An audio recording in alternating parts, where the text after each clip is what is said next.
Assalamu alaykoum mes frères et sœurs.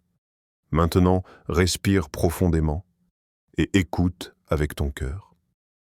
Aujourd'hui, je vais te dévoiler quelque chose de précieux. Pas un secret au sens mystérieux, mais un secret dans le sens spirituel. Quelque chose de simple, tellement simple que beaucoup passent à côté. Une pratique humble, discrète, mais qui peut ouvrir des portes que tu croyais verrouillées, éclairer des chemins que tu ne comprenais plus et adoucir des douleurs que tu gardais en silence. Cette pratique n'a rien de compliqué. Elle ne demande ni longue formation, ni grande éloquence, ni force particulière. Elle demande seulement toi, ton cœur et ton Seigneur. Et ce qui est beau, c'est que même si ton cœur tremble, même s'il est fatigué, même s'il est fendu par des épreuves, il reste capable de ce geste-là. Il reste capable de se tourner vers Allah. Toujours. Dans ta journée, il y a des moments où tu t'arrêtes et où ton âme redevient fragile. Tu te demandes pourquoi certaines choses tardent, pourquoi certaines prières restent en suspens, pourquoi certaines portes s'ouvrent pour les autres mais semblent se refermer devant toi. Et tu avances quand même, avec tes douleurs invisibles, avec tes questions que personne ne devine. Mais parfois, tout ce dont tu as besoin, c'est d'un rappel. Un seul. Celui qui repositionne ton cœur. Celui qui te ramène à la source. Celui qui te rappelle que le secours d'Allah n'arrive jamais trop tôt ni trop tard. Il arrive exactement au moment qui guérit. C'est pour ça que je veux te parler de cette pratique. Pas pour te promettre des miracles instantanés, pas pour te vendre de l'espoir en accéléré, mais pour te rappeler quelque chose d'essentiel. Allah répond à celui qui l'appelle sincèrement. Et pour t'apprendre une manière de l'appeler qui touche ton destin plus profondément que tu ne l'imagines.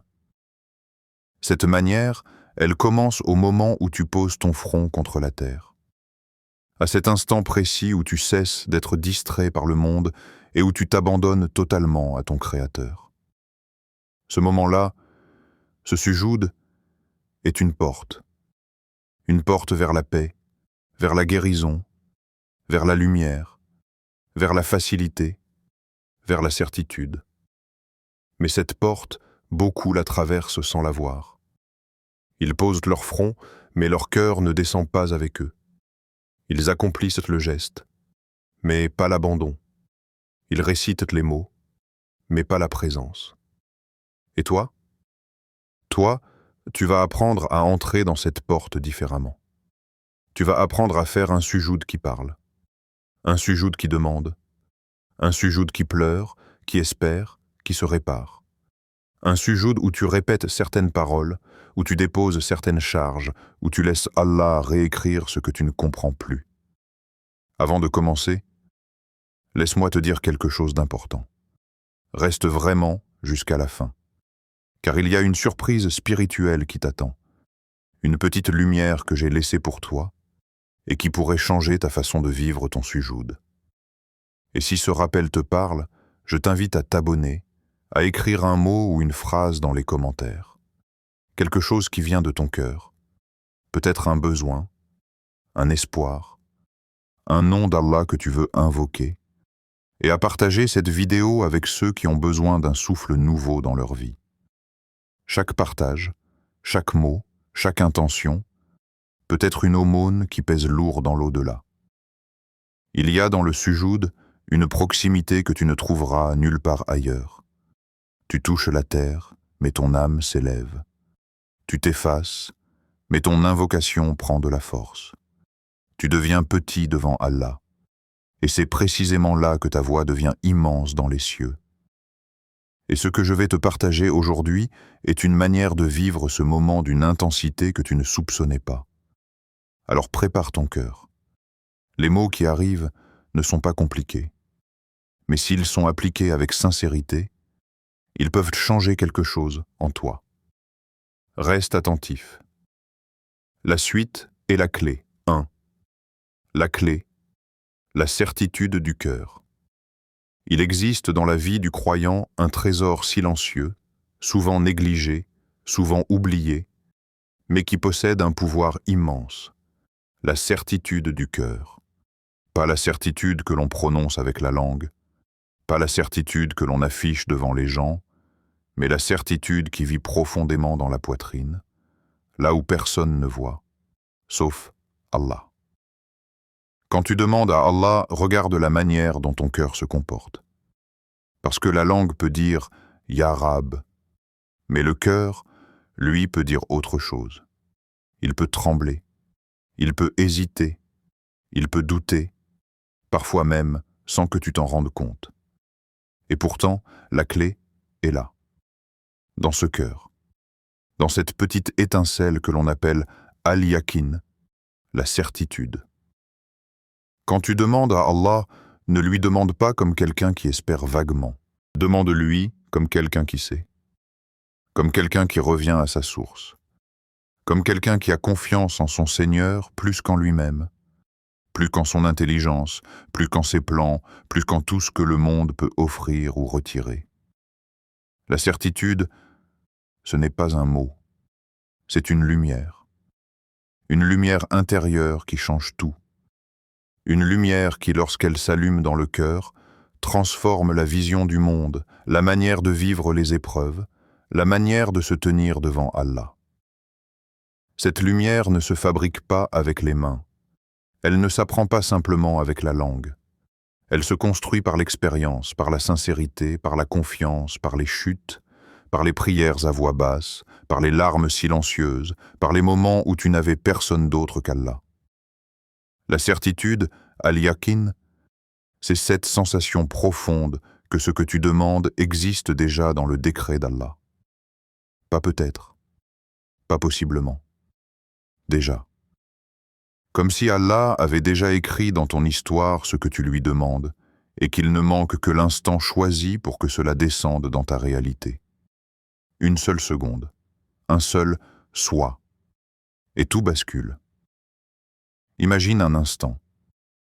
Tu lèves les mains, tu fermes les yeux, tu prononces ton invocation, et au même moment, Allah, le maître des cieux et de la terre, décrète pour toi, c'est accordé.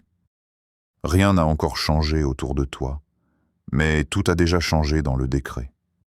Et ce changement finira par atteindre ta vie, ton cœur, ton quotidien. Maintenant, laisse-moi te poser une question qui, peut-être, te secouera un peu.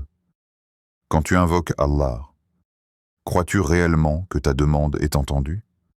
Ou est-ce que ton cœur tremble encore entre l'espoir et la peur? Parce que la réalité est là. Beaucoup invoquent avec les lèvres, mais doutent avec le cœur. Beaucoup demandent, mais ne sont pas convaincus que leur Seigneur va répondre. Beaucoup prient, mais regardent les portes fermées, comme si Allah ne pouvait pas les ouvrir. Et pourtant, celui à qui tu t'adresses est celui qui dit au destin « change ». Celui qui dit à la difficulté « disparaît ». Celui qui dit à l'impossible « sois ». Celui qui dit à la fatigue « repose-toi ». Celui qui dit au cœur brisé « guéris ». Alors pourquoi douter? Pourquoi penser que ton problème, aussi lourd soit-il, pourrait être trop lourd pour Allah? Pourquoi croire que ce qui est difficile pour toi le serait aussi pour lui? Pourquoi laisser ton imagination limiter ce que le Créateur peut faire pour toi? La certitude n'est pas l'arrogance. Ce n'est pas prétendre que tu sais comment les choses vont se passer. La certitude, c'est avoir confiance même quand tu ne comprends pas. C'est garder la paix, même quand rien ne bouge. C'est continuer à invoquer, même quand le silence dure. C'est dire à ton cœur, Allah sait, Allah voit, Allah entend, Allah agit, et tant que je suis avec lui, je ne perds jamais. La certitude se construit doucement, parfois lentement. Parfois l'épreuve la brise, mais la reconstruction la rend encore plus solide. Parfois la douleur la secoue, mais la miséricorde la renforce. Parfois l'attente la teste, mais la patience la purifie. Quand tu invoques, ne regarde pas comment les choses pourraient arriver. Ne cherche pas à comprendre par où Allah pourrait t'apporter la solution. Ton rôle n'est pas d'analyser. Ton rôle n'est pas d'organiser. Ton rôle n'est pas d'essayer de deviner le plan divin. Ton rôle, c'est de croire, de demander, de te tenir humblement devant Allah, de lui dire ce que ton cœur ne dit à personne d'autre, et de le laisser agir. Parce que l'histoire de ta vie n'est pas écrite par les circonstances. Elle n'est pas écrite par les gens. Elle n'est pas écrite par ton passé. Elle n'est pas écrite par tes erreurs. Elle est écrite par Allah. Et lui, il sait comment transformer une perte en cadeau, une rupture en guérison, une attente en récompense. Chaque fois que tu invoques, pose ton cœur devant Allah comme on pose une graine dans la terre. Tu ne vois pas encore ce qui se passe sous la surface, mais la racine pousse déjà. La vie commence déjà. Le miracle se prépare déjà. Tu demanderas peut-être une seule chose, et Allah t'en donnera plus que tu ne peux porter. Tu demanderas peut-être un chemin, et Allah t'en ouvrira 10. Tu demanderas peut-être un apaisement, et Allah t'accordera une paix que personne ne pourra jamais t'enlever. Alors demande avec certitude, demande avec confiance, demande comme quelqu'un qui sait que son Seigneur ne l'abandonne jamais, demande comme quelqu'un qui sait que les mains levées vers le ciel ne reviennent jamais vides, demande comme quelqu'un qui sait que rien n'est plus beau qu'un cœur qui s'appuie sur Allah, parce qu'un cœur qui croit est un cœur que rien ne peut briser. 2. Ce que tout va faire ce soir. Il y a, dans chaque fin de journée, un moment où le monde se calme sans que personne ne le remarque vraiment. Un moment où les lumières s'adoucissent, où les pensées de la journée commencent à se déposer, où le cœur cherche instinctivement un refuge. Ce soir, juste ce soir, j'aimerais que tu t'offres ce refuge. Pas un refuge fait de distractions, pas un refuge derrière un écran, derrière des mots, derrière des tâches sans importance. Non, un refuge entre toi et Allah. Un espace où les couches que tu portes chaque jour, les soucis, les responsabilités, les peurs, les masques, peuvent enfin tomber. Ce soir, prends quelques minutes pour toi. Des minutes qui ne ressemblent à aucune autre. Pas pour t'occuper, pas pour penser, pas pour analyser, mais pour exister, devant celui qui t'a créé. Commence par laver ton cœur. Peu importe la journée que tu as eue, compliquée, légère, fade, lourde, blessante, laisse-la sortir doucement de ta poitrine comme de la fumée. Laisse-la partir. Respire. L'éloigne-toi du bruit, même si ce bruit n'est qu'intérieur. Tu n'as pas besoin d'une grande préparation. Tu n'as pas besoin de ressentir quelque chose. Tu n'as pas besoin d'être prêt. Tu as seulement besoin de vouloir t'approcher d'Allah, sincèrement, même juste un peu. Alors fais 2 rakats. Rien que 2. 2 prières simples, légères, offertes comme un cadeau, comme une offrande intime. 2 prières qui ne demandent rien, mais qui représentent tout. Et pendant ces 2 rakats, essaye de ne pas courir. Ne récite pas comme quelqu'un qui veut finir. Prie comme quelqu'un qui revient à la maison après un long voyage. Comme quelqu'un qui se réchauffe près d'un feu après avoir traversé un froid qui a pénétré jusqu'aux os. Approche-toi d'Allah avec la lenteur d'un cœur qui veut guérir. Mais c'est dans la dernière prosternation que tout se joue. Dans ce moment où ton front touche la terre et où ta voix n'a plus besoin d'être entendue par le monde. Dans ce moment où tu t'effaces et où Allah te voit entièrement. Dans ce moment où ta position est la plus humble et en même temps la plus noble. Pose ton front au sol. Ferme les yeux. La terre est froide peut-être, ou peut-être tiède selon l'endroit. Mais elle porte ton front comme un berceau porte un enfant. Là, dans cette prosternation, tu n'es plus un rôle, ni un nom, ni une identité sociale. Tu n'es plus tes erreurs, ni tes réussites, ni tes doutes. Tu es simplement un serviteur d'Allah. Un cœur qui revient vers sa source, vers celui qui n'a jamais cessé de l'attendre. Et parle-lui, Oui, parle-lui. Pas comme on récite un texte. Pas comme on formule une demande avec politesse, non. Parle-lui comme on parle à quelqu'un qui connaît déjà tout ce qui se cache derrière les mots, derrière les silences, derrière les blessures que tu ne montres à personne. Dis-lui ce que tu veux vraiment, pas ce que tu penses mériter. Parce que la générosité d'Allah n'a rien à voir avec ce que tu crois mériter, pas ce que tu crois possible. Parce que ce que tu crois possible est limité, et Allah ne l'est pas. Pas ce que les gens t'ont dit que tu pouvais ou ne pouvais pas atteindre. Parce qu'Allah ouvre des portes où les gens ne voient que des murs. Dis-lui ce que ton cœur désire profondément, même si c'est grand, même si c'est fou, même si tu n'oses en parler à personne, même si tu n'as jamais réussi à le formuler en mots. Allah aime lorsque ses serviteurs pensent de grand de lui, lorsque leurs demandes sont à la hauteur de sa miséricorde, pas à la hauteur de leurs limites. Et quand tu lui parles, fais-le avec la tranquillité de quelqu'un qui sait qu'il est entendu. Pas entendu comme on entend un bruit, entendu comme on reçoit une confidence précieuse.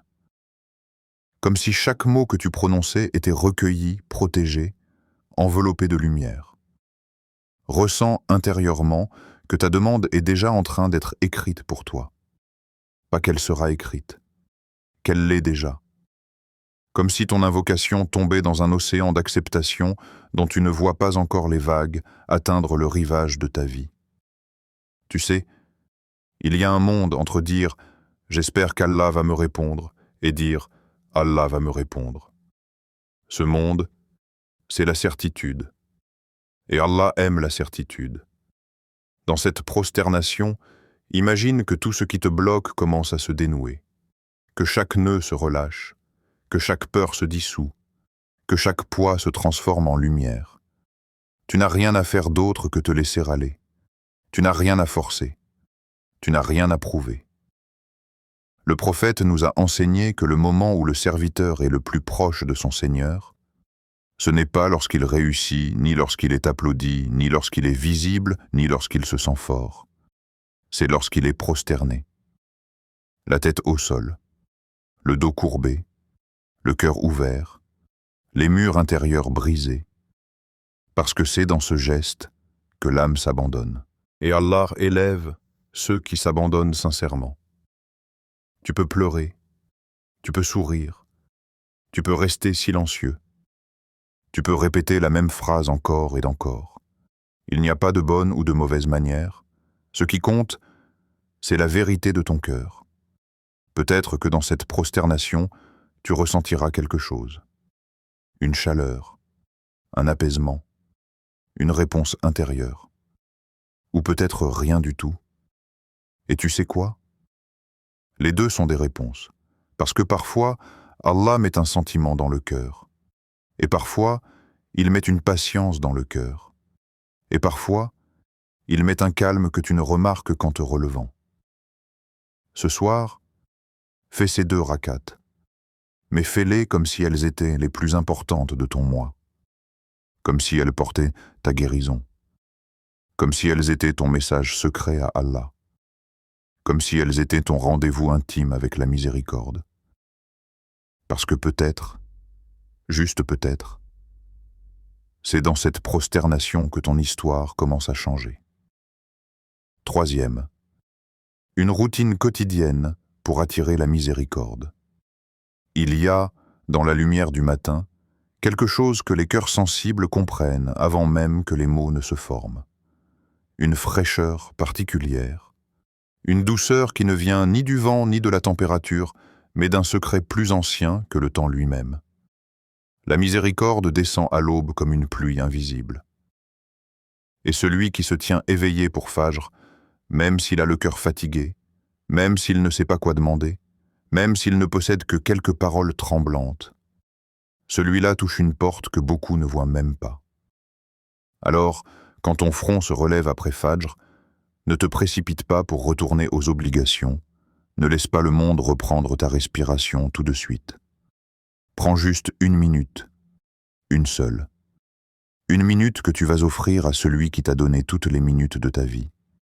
Une minute qui deviendra ton trésor secret, ta source de paix, ton rendez-vous intime avec ton Seigneur. Assieds-toi. Respire lentement. Laisse ton cœur se poser, même s'il était agité quelques instants plus tôt. Puis commence à répéter ton invocation, 1 fois, 2 fois, 10 fois, jusqu'à atteindre les 100. Mais pas n'importe comment. Pas comme quelqu'un qui doit finir une tâche. Pas comme quelqu'un qui coche une case sur une liste. Récite comme quelqu'un qui retrouve un ami. Comme quelqu'un qui retourne vers un lieu familier, même si son âme avait oublié le chemin. Tu n'as pas besoin de parler fort. Tu n'as même pas besoin de former les mots parfaitement. L'important, ce n'est pas la prononciation. L'important, c'est le cœur derrière les mots. Répète chaque invocation comme si tu déposais une pierre lumineuse dans ta journée. Une pierre qui viendra stabiliser ton âme, une pierre qui viendra soutenir ta patience, une pierre qui s'ajoutera aux autres, jour après jour, jusqu'à bâtir en toi une citadelle de sérénité. Tu verras qu'au début, ton esprit voudra courir ailleurs. Il voudra penser à ce que tu dois faire, à ce que tu as oublié, aux messages non lus, aux détails qui te poursuivent. C'est normal. Le cœur n'est pas un interrupteur qu'on active, c'est un jardin qu'on apprivoise. Alors, chaque fois que ton esprit s'enfuit, ramène-le doucement, sans te juger, sans t'agacer. Dis-toi simplement, je reviens, Ya Rab, je reviens vers toi. Et continue. Répète encore, et encore, jusqu'à ce que la répétition cesse d'être une obligation et devienne un refuge. Quand tu atteindras les 100 invocations, quelque chose en toi aura changé. Même si tu ne peux pas encore l'expliquer. Il y aura comme une clarté silencieuse dans ton cœur, une sensation d'espace, comme si Allah avait élargi ton souffle. Tu te sentiras plus léger, même si tu n'as rien résolu extérieurement. Parce qu'en réalité, tu as soulevé quelque chose intérieurement. Tu as déplacé une inquiétude, tu as chassé une lourdeur, tu as rappelé ton âme à sa place véritable, auprès de son Créateur. Et puis, le soir arrive. Le coucher du soleil a une façon particulière de parler au cœur. C'est un moment où tout ralentit, où même la lumière semble s'incliner, où le monde semble se préparer à la nuit comme on se prépare à un retour intérieur. Maghrib, Isha, 2 moments où les cœurs qui cherchent Allah sentent une ouverture, un souffle, une paix. Quand tu t'assois le soir pour refaire la même invocation, tu n'es plus le même que le matin. Entre tes 2 rendez-vous avec Allah, tu as vécu, tu as marché, tu as respiré, tu as pensé, tu as été touché, peut-être blessé, peut-être élevé. Tu reviens à lui avec tout ce que la journée t'a laissé. Et c'est ce qui rend cette invocation du soir encore plus précieuse. Assieds-toi dans un coin calme. Laisse les bruits s'éteindre d'eux-mêmes. Pose tes mains sur tes genoux, comme quelqu'un qui rend les armes. Tu n'es pas là pour prouver quoi que ce soit. Tu n'es pas là pour impressionner Allah. Tu es là pour lui ouvrir un espace sur lequel le monde n'a aucun pouvoir. Et quand tu commences à répéter ton invocation, laisse chaque mot descendre dans ton cœur comme une pluie lente, une pluie qui ne fait pas de bruit, une pluie qui nettoie sans que personne ne la voie. Répète, encore, et laisse-toi être porté par le rythme. Parfois, tu ressentiras une chaleur dans ta poitrine, parfois une larme, parfois un sourire involontaire, et parfois, rien. Et c'est très bien. Même lorsque tu ne ressens rien, le dhikr agit. Comme le soleil que tu ne vois pas quand il est derrière les nuages, mais qui continue à éclairer le monde. Pendant ces invocations du soir, parle à Allah sans mots si tu en as envie.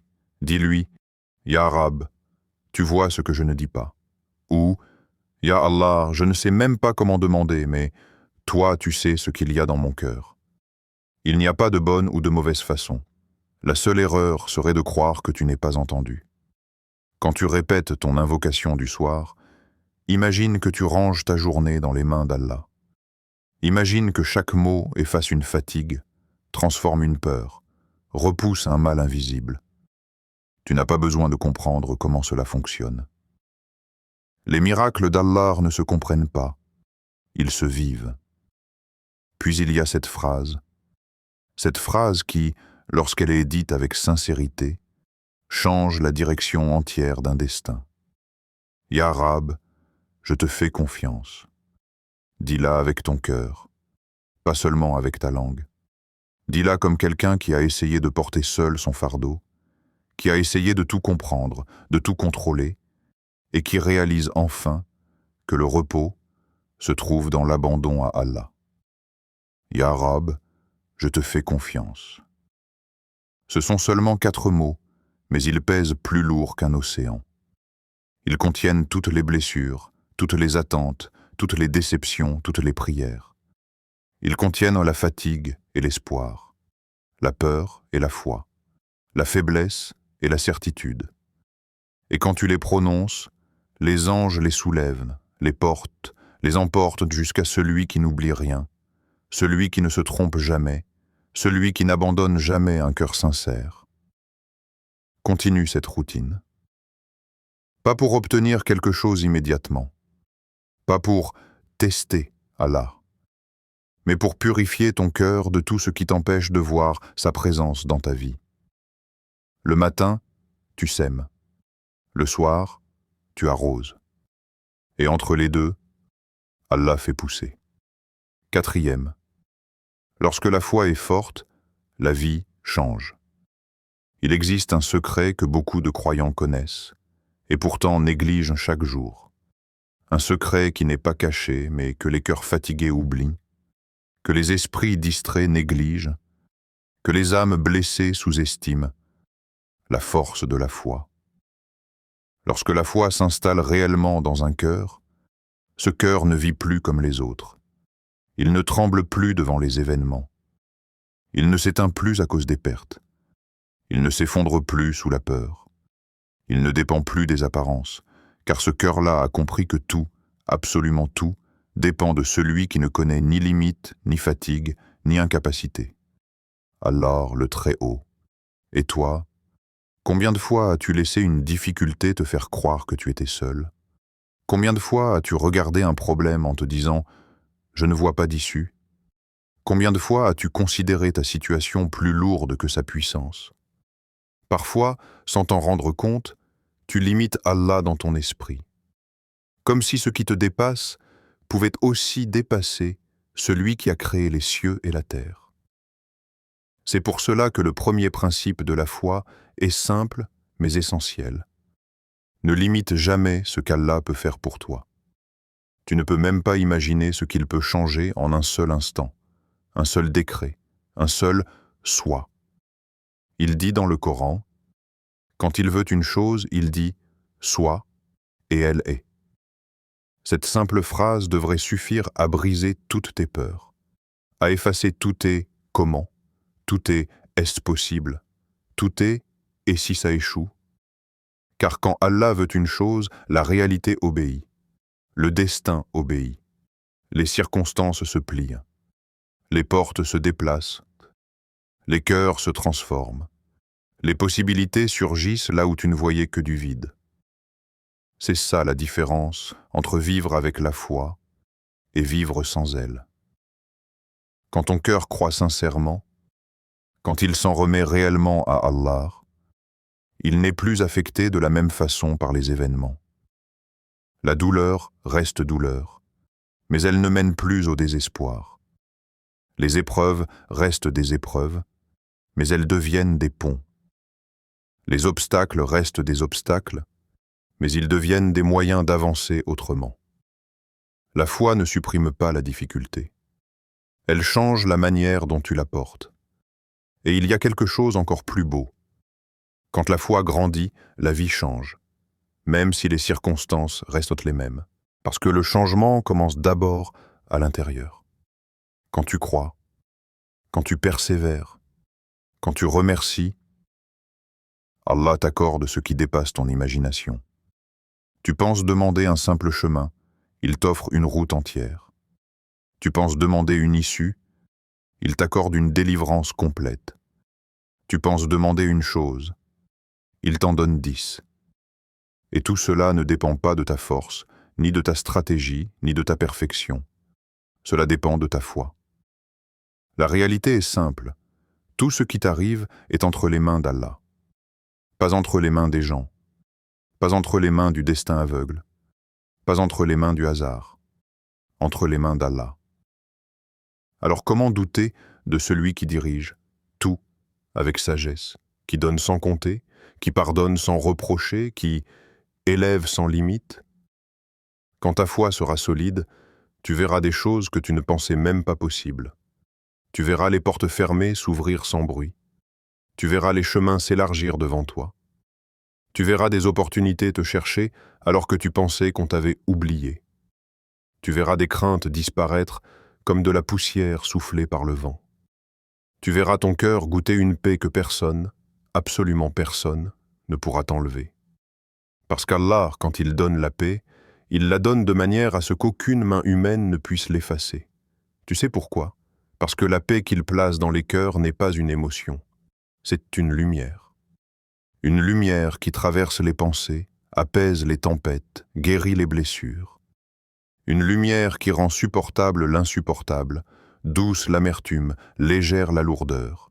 Et cette lumière, Allah la dépose dans les cœurs qui croient. La foi ne t'empêche pas de pleurer, mais elle t'empêche de désespérer. Elle ne t'empêche pas de tomber, mais elle t'empêche de rester au sol. Elle ne t'empêche pas d'être humain, mais elle t'empêche d'oublier que tu es accompagné à chaque instant. Quand tu t'accroches à Allah, même faiblement, même maladroitement, même avec un cœur tremblant, il te tient fermement. Il te rattrape. Il te protège. Il te reconstruit. Il te prépare. Et parfois, ce que tu crois être un retard est en réalité une protection. Ce que tu crois être une perte est en réalité une purification. Ce que tu crois être un obstacle est en réalité un repositionnement divin. Allah n'oublie jamais ses serviteurs. Il t'a entendu quand tu as pleuré en silence. Il t'a vu quand tu as pardonné sans que personne ne le sache. Il t'a observé quand tu as continué malgré la fatigue. Il t'a noté quand tu t'es retenu de faire du mal. Il t'a récompensé pour des choses que toi-même tu as oubliées. Et tout cela, il le rendra d'une manière ou d'une autre. Parfois dans ce monde, parfois dans l'au-delà, parfois dans les deux. Mais Allah ne laisse jamais la foi sans fruit. Invocation finale, Ya Rahman, toi dont la miséricorde entoure les mondes, déverse ta douceur dans nos cœurs. Lave en nous ce qui est brisé, apaise en nous ce qui tremble, guéris en nous ce qui se cache derrière les sourires. Ya Rahim, toi qui connais nos fragilités mieux que nous-mêmes, éclaire nos pas, même quand nous avançons dans la nuit. Renforce notre foi, même quand nos mains sont vides. Donne-nous la lumière de la certitude, la patience de l'âme, la tranquillité du cœur. Exauce nos invocations, celles que nous formulons et celles que nous n'arrivons même plus à dire. Ya Aziz, toi qui donnes la force après l'épuisement, redresse nos âmes, élève nos intentions, honore-nous par ta proximité. Ya Malik, maître de tout destin, change notre destinée pour ce qui est le meilleur, ouvre-nous les portes que nous n'arrivons plus à pousser. Protège-nous de ce qui pourrait nous éloigner de toi. Fais de nous des serviteurs sincères, humbles, aimants, reconnaissants. Et inscris-nous parmi ceux que tu as rapprochés de toi. Amen.